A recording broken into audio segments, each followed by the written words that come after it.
অপেক্ষা করুন। আজকে কি বার? শনিবার, কালকে রবিবার। পরের সপ্তাহে এমন একটা রাজনৈতিক বিস্ফোরণ হবে, তৃণমূল সামলাতে পারবে না, সামলাতে পারবে না। অপেক্ষা করে থাকুন। দায়িত্ব নিয়ে বলে যাচ্ছে বিরোধী দলনেতা, সমঝদার কা ইশারাই কাফি হয়। দেখতে থাকুন পিসিআর ভাইপোর দমটা কি করে ঢিলা হচ্ছে, দেখতে থাকুন। খুব কষ্ট দিদিমণির।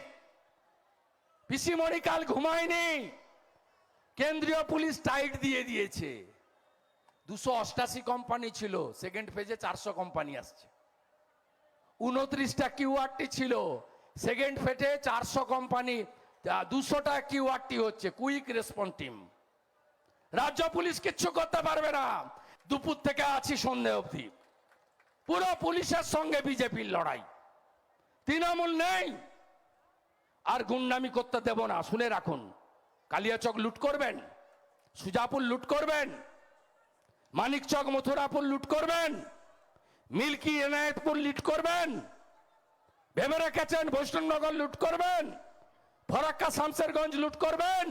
হইব না, হইব না, হইব না। 6 জন করে কেন্দ্রীয় বাহিনী রাস্তায়, একাধিক সেন্ট্রাল ফোর্সের কিউআরটি, প্রতি বুথে ওয়েব ক্যামেরা। আপনি কাকে ভোট দেবেন কেউ দেখতে পাবে না। নিজের ভোট নিজে দেবেন। গণতন্ত্র প্রতিষ্ঠা করার এই লড়াইতে মানুষই জয়যুক্ত হবে, রাষ্ট্রবাদী জয়যুক্ত হবে। তৃণমূলকে শুধু পরাস্ত করা নয়, 16%-এর নিচে এই ঠগি পিসির ঠগি প্রার্থীকে আপনারা রাখবেন। আপনাদের কাছে এই আবেদন আমি রাখতে চাই। 23 তারিখে অমিত শাহজির রোড শো দারুণ হচ্ছে তো।